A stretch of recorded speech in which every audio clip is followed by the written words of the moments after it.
আসসালামু আলাইকুম প্রিয় শ্রোতা বন্ধুরা, আমাদের আজকের গল্প নীলকণ্ঠ। লিখেছেন প্রচেত গুপ্ত।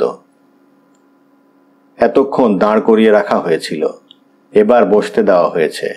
ঠায় দাঁড়িয়ে থাকার থেকে হাত পা ছড়িয়ে বসা সব সময়ই আরামের, কিন্তু দুটো হাত পিছমোড়া করে বাঁধা থাকলে বসা আর আরামের থাকে না। কাঁধ দুটো ঝুলে পড়ে, কনুইগুলো ঠেলে বেরিয়ে আসে সামনের দিকে, পিঠে লাগে। মনে হয় কে যেন লোহার চেন দিয়ে পিছনেও টানছে আবার সামনেও টানছে। কষ্ট হয়। পচা কষ্ট করেই বসেছে। এটা মারের সময়, সাধারণ মার নয়, চোরের মার। চোরের মার অতি মারাত্মক জিনিস। কথায় আছে চোরের মার। কথা এমনি এমনি তৈরি হয়নি। এই সময় এত সুবিধে অসুবিধা দেখলে চলে না। বসতে বলেছে, এটাই যথেষ্ট। এই ছোড়া, তোর নাম কি? পচা বিড়বিড় করে বলে, পচা। কেউ শুনতে পেল বলে মনে হয় না। চোরের নাম জানার জন্য কেউ অবশ্য ব্যস্তও নয়, জিজ্ঞেস করতে হয় তাই করা। মার বলতে প্রধানত থাপ্পড় এবং লাথি, সেই সঙ্গে চুলের মুঠি ধরে ঝাঁকুনি। সমস্যা হচ্ছে প্রতি ঝাঁকুনিতেই হাতে চুল উঠে আসছে, গোছা গোছা চুল। 12-13 বছরের একটা নোংরা ভিখিরি ধরনের ছেলের চুল হাতে উঠে আসা ভালো জিনিস নয়, একটা গা ঘিন ঘিনে ব্যাপার।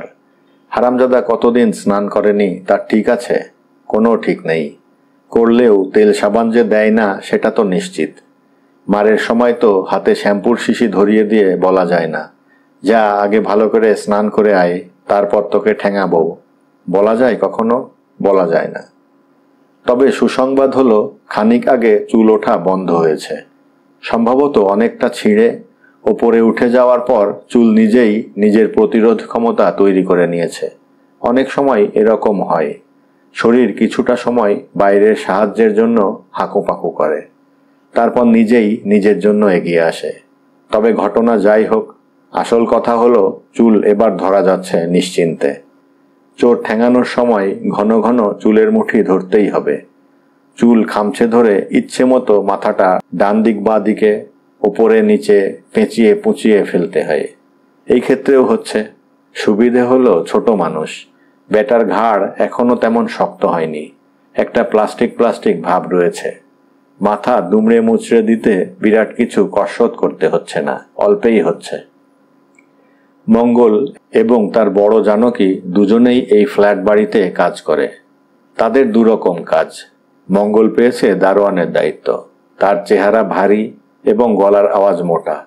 দারোয়ান হিসেবে এই দুটো জিনিসেরই খুব প্রয়োজন। এ যোগ্যতার জোরে তাকে দিনে এবং রাতে ডিউটি দেওয়া হয়েছে। দিনের ডিউটিতে সারাদিন গেটের সামনে টেবিল নিয়ে বসে থাকতে হয়। কেউ এলে মোটা খাতায় তার নাম, ঠিকানা, বাবার নাম লিখে ফেলতে হয়। রাতের ডিউটিতে লেখালেখির কোনো ব্যাপার নেই। কাজ হলো শুধু 2 ঘন্টা অন্তর একবার করে বাড়ি চক্কর দেওয়া এবং হাঁক পাড়া। এর জন্য তাকে খাকি পোশাক এবং বেটে লাঠি কিনে দেওয়া হয়েছে। অন্যদিকে তার বউ পেয়েছে খুটখাট ফাইফরমাসের দায়িত্ব, দোকান, বাজার, পোস্ট অফিস, এইসব। কিন্তু ভিতরে সমস্যা আছে। চেহারা ভারী হলেও মঙ্গল খুবই ভীত ধরনের একজন মানুষ। ফ্ল্যাট চক্কর তো দূরের কথা, রাতে ঘরের বাইরে যাওয়ার মুরদি তার নেই। গভীর রাতে ঘরের বাইরে খুটখাট আওয়াজ হলে সে হাত বাড়িয়ে জানকীকে ঠেলা দেয়। জানকীর ঘুম গভীর, চট করে ভাঙে না। তবু সে স্বামীর ঠেলায় চোখ কচলে তক্তপোষের ওপর উঠে বসে, বসে হাঁক মারে, কন হ্যায় সালা। স্বামী স্ত্রীর মধ্যের গোপন খবর হলো মেটে লাঠিটা আজকাল মঙ্গলের বদলে জানকীর হাতের কাছেই থাকছে। আজ ভোরে বাড়ির সামনে পচাকে সন্দেহজনকভাবে ঘুরতে দেখে মঙ্গল তাকে ধরতে পেরেছে 2টো কারণে। 1 নম্বর কারণ ঘটনা দিনের আলোয়। 2 নম্বর কারণ হলো চোরের বয়স অল্প। অল্প বয়সী চোর ফ্ল্যাট বাড়ির উল্টো দিকের মাঠে দাঁড়িয়ে হিসি করছিল। মঙ্গল গিয়ে পেছন থেকে জাপটে ধরে। মঙ্গল চোর ধরেছে এই খবর জানাজানি হয়েছে খানিকটা পরে, চোরকে বেঁধে ফেলার পর। বল হারামজাদা বল, 7 দিন ধরে তুই এই ফ্ল্যাটের সামনে ঘুরঘুর করছিলি কিনা বল। 3 তলার চুরিটা কার কাজ? তোর? বল আগে। তিনতলায় উঠলি কি করে? সিঁড়ি দিয়ে? পাইপ বেয়ে? চেহারাটা যেরকম টিকটিকির মতো করে রেখেছিস তাতে তো মনে হচ্ছে দেওয়াল বেয়ে উঠানামা করিস। বল, চুরির জিনিস কোথায় বেচিস? আর কটা বাড়িতে এই কাণ্ড করেছিস? মাল বেচেছিস কোথায়? কিরে, চুপ করে আছিস কেন? কথা বল, না বললে তোর ঘাড়খানা মোটকে একদম মেরে ফেলবো। এই দেখ, এইভাবে মটকাবো, এই যে এইভাবে। পচা চিৎকার করে ওঠে, প্রথমে চাপা, তারপর তীব্র, তীক্ষ্ণ। ঘাড় যত বেঁকে যায় চিৎকার তত তীক্ষ্ণ হয়। উঁচু ফ্ল্যাট, অনেকে উকি দিচ্ছে। চুল খামচে শুধু মেরে ফেলার হুমকি নয়, প্রতিটা হুমকির শেষে একটা করে জোর থাপ্পড় দেওয়ার ব্যাপার রয়েছে। থাপ্পড় যে মঙ্গল একা দিচ্ছে এমন নয়, অন্যরাও দিচ্ছে। আশপাশের ফ্ল্যাট থেকেও অনেকেই চোর দেখতে এসেছে। দারোয়ান, কাজের লোক, মিস্ত্রি মজুররা যেমন আছে তেমনি বাবুরাও আছে। বাজার যাওয়ার পথে ছেলে মেয়েকে স্কুল বাসে তুলে এসে দেখে যাচ্ছে, দেখে যাওয়ার পথে থাপ্পড় দিয়ে যাচ্ছে। এই ধরনের থাপ্পড়ে গাল লাল হয়ে ওঠার কথা। শুধু লাল নয়, ফেটে রক্ত পড়লেও আশ্চর্য কিছু ছিল না। কিন্তু পচার সেরকম কিছু হচ্ছে না। সম্ভবত ছোকরার রক্তে টানাটানি আছে, থাপ্পড়ে লাল হওয়ার মতো এক্সট্রা রক্ত তার নেই। একটা ভাঙা কাচের প্লেটে আলুর দম আর পাউরুটি এসেছে, সঙ্গে হাতল ভাঙা কাপে জল। আলুর দমে ঝোল অনেকটা, আলু মোটে একটা, তবে পাউরুটি দুটো। আনন্দের কথা হলো মিষ্টিও আছে প্লেটের কোণে। পাউরুটির আড়ালে একটা লাড্ডু উকি মারে। চেহারা দেখে বোঝা যাচ্ছে জিনিস বাসি, হোক বাসি। পচা ইতিমধ্যেই ঠিক করে ফেলেছে লাড্ডু সে সবার শেষে খাবে, শেষ পাতে মিষ্টি। কেউ একজন হাত খুলে দিল, নে খেয়ে নে, খেয়ে নে তাড়াতাড়ি, তারপর ঠেলা কাকে বলে বুঝবি। তখন চুরির মাল বের করবি সুরসুর করে, এক ফোঁটা ছেলের রস নিংড়ে বের করব। হাত নামিয়ে প্লেটটা ধরতেই কাঁধের কাছটা টনটনিয়ে উঠল। হাতে কে যেন পাথর বেঁধে দিয়েছে, ব্যথার পাথর। সেই পাথর হাত নামিয়ে দিতে চাইছে টেনে, আঙুল নড়তে চাইছে না। মনে হচ্ছে নখে নখে সুই ফোটানো। অনেক কায়দা কানুন করে দাঁতে দাঁত চেপে খাবার তুলে মুখে দিল পচা। মুখে দিতেই মাথা পর্যন্ত ঝনঝনিয়ে উঠল। বাপরে, কি ঝাল! সত্যিই ঝাল, নাকি মুখের ভেতর কাটাকুটি হয়েছে? অসম্ভব নয়, হতেই পারে। বেমক্কা মার ধরে সারা গায়েই কাটাকুটি হয়েছে, ঠোঁট ফেটেছে, নাক থেকে রক্ত পড়েছে। মুখের আর দোষ কি? এখন মনে পড়ছে খানিক আগে জ্বালার সঙ্গে একটা রক্ত রক্ত স্বাদও পাচ্ছিল। হোক, যা খুশি হোক। মার ধরে জ্বালা যন্ত্রণা হবে না তো কি হবে, আরাম হবে। খাওয়ার সময় ওসব নিয়ে মাথা ঘামালে চলে না। পচা কামড় দিল পাউরুটিতে, কামড় হলো না। ব্যথার কারণে চোয়াল জমে গেছে, থম মেরে আছে, নড়তে চাইছে না, কিছুতেই নড়তে চাইছে না। নড়াতে গেলে ব্যথা বাড়ছে, মাথা ঘুরে যাচ্ছে। ইচ্ছে করছে ডাক দিয়ে কেঁদে উঠি। পচা অনেক কষ্টে নিজেকে সামলালো, আবার চেষ্টা করলো। না, পাউরুটি খারাপ নয়। দ্বিতীয় পর্যায়ের মারের পদ্ধতিকরণ কিরকম হবে? সম্ভাবনা অনেক। সকাল থেকে চোরকে ঘিরে আলোচনা চলছে, মার সম্পর্কিত আলোচনা, অনেক রকম পরামর্শ, পরিকল্পনা। বেটা যে মুখ খুলছে না কিছুতেই, একেবারে কুলুপ দিয়েছে। খুলবে, ঠিক খুলবে, তোমরা খোলাতে পারছো না তাই খুলছে না। থানায় দিয়ে দিলে কেমন হয়? পুলিশ বুঝে নেবে, পুলিশের ডান্ডা খেলে জামা প্যান্টে হেগে মুতে দেবে। অসভ্যের মতো কথা বলো না, মনে রাখবে এটা ভদ্রলোকের পাড়া।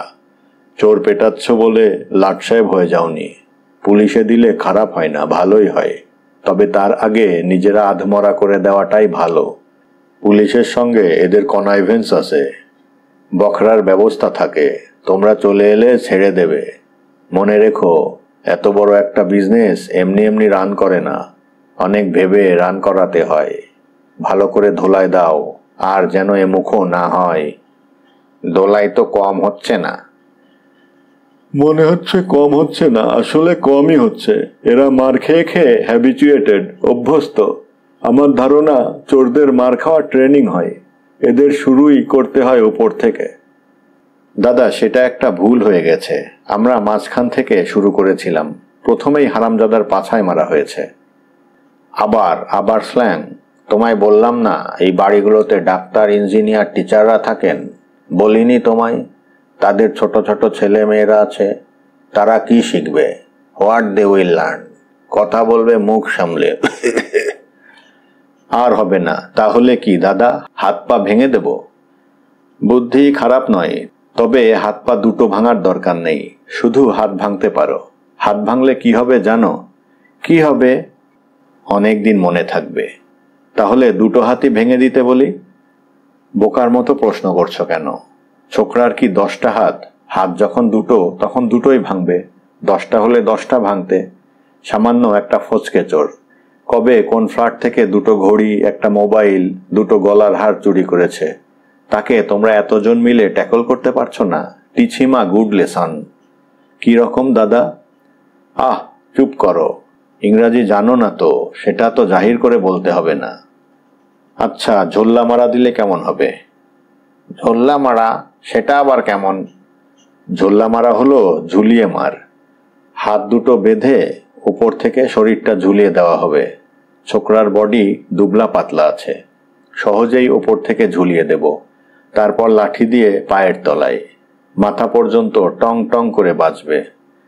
মানে মনে হবে পায়ে নয়, লাঠি মাথায় পড়ছে। নকশাল পিরিয়ডে এ জিনিস হেভি পপুলার ছিল দাদা। থানায় থানায় ঝোল্লা দেওয়ার ব্যবস্থা ছিল, পাকা ব্যবস্থা। আইডিয়া তো মন্দ নয়, তবে মরে টরে যাবে না তো? দেখো বাবা, মরে গেলে আর এক চিত্তির। ফ্ল্যাট শুদ্ধ লোকের হাতে হাত কড়া পড়বে। আমাদের দেশ বড় অদ্ভুত, সবকিছুতেই মরা পর্যন্ত ছাড় আছে। মরা পর্যন্ত যা খুশি আলাও, মরলেই কেস ঘুরে যায়। কি যে বলেন! এরা হলো গিয়ে দাদা কৈচোর। কৈচোর? কৈচোর ব্যাপারটা কি? কৈচোর মানে হলো কই মাছের মতো প্রাণ। কড়াইতে তেল ফুটিয়ে ফেললেও মরবে না, লাফাবে, চেঁচাবে, মরবে না। ছিচকে চোরগুলো এরকমই হয়, কই ধরনের। ঠিক আছে ঠিক আছে, বাজে বকতে হবে না। তোমরা যা ভালো বোঝো তাই করো, তবে যেটাই করো সাবধানে করবে। ব্যবস্থা সাবধানেই হচ্ছে।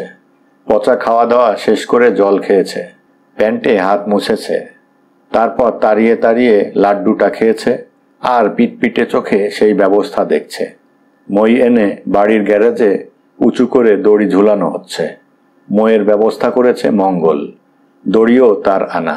মনে হচ্ছে ঝোল্লা মারের ব্যাপারে তার খুব উৎসাহ। এই পর্যন্ত ব্যবস্থায় পচা মোটামুটি ঠিক আছে, কিন্তু এর পরেরটুকু মারাত্মক। পচার দুবলা শিরদাঁড়া দিয়ে ঠান্ডা স্রোত বয়ে গেল। সে দুটো চোখই বন্ধ করে। এক বালতি জল আনা হয়েছে, ঠান্ডা জল। ঝোল্লা মারের সময় নাকি ঘন ঘন অজ্ঞান হয়ে যাওয়ার একটা ব্যাপার আছে। ব্যথা সহ্য করতে না পেরে অজ্ঞান। খুব বেশিক্ষণ নয়, মিনিট 5 মামলা। তবু জলের ঝাপটা লাগে, তাই জলের ব্যবস্থা। পচাকে যখন ঝোলানো হচ্ছে তখন ভয়ে এবং আতঙ্কে তার সারা শরীর কাঁপছে। এটা কোনো অস্বাভাবিক ঘটনা নয়, এরকম সময় শরীর কাঁপাটাই স্বাভাবিক।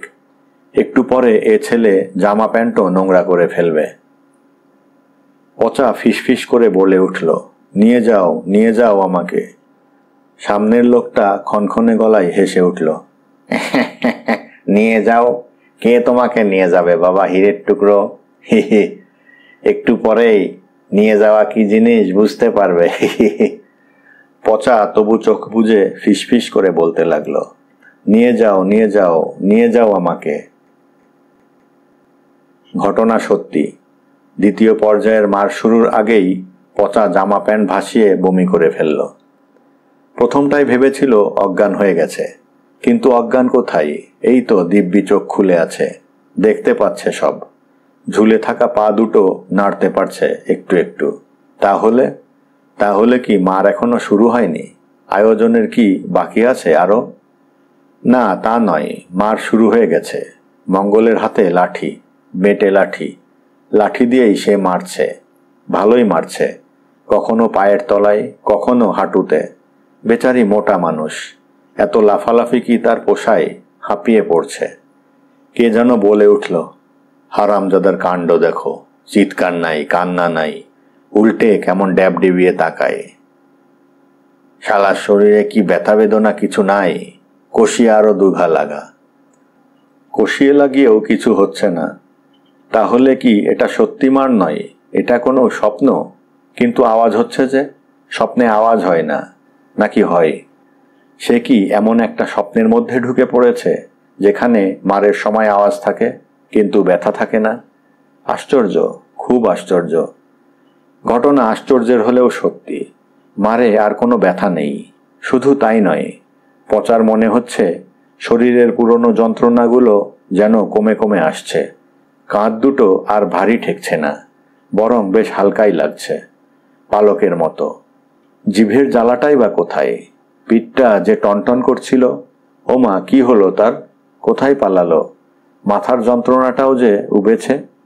খানিক আগেই পচা বারবার কাকে নিয়ে যেতে বলছিল জানা যায়নি। যেই হোক, সে পচাকে নিয়ে যেতে পারেনি, শুধু তার ব্যথাটুকু নিয়ে গেছে। ধন্যবাদ।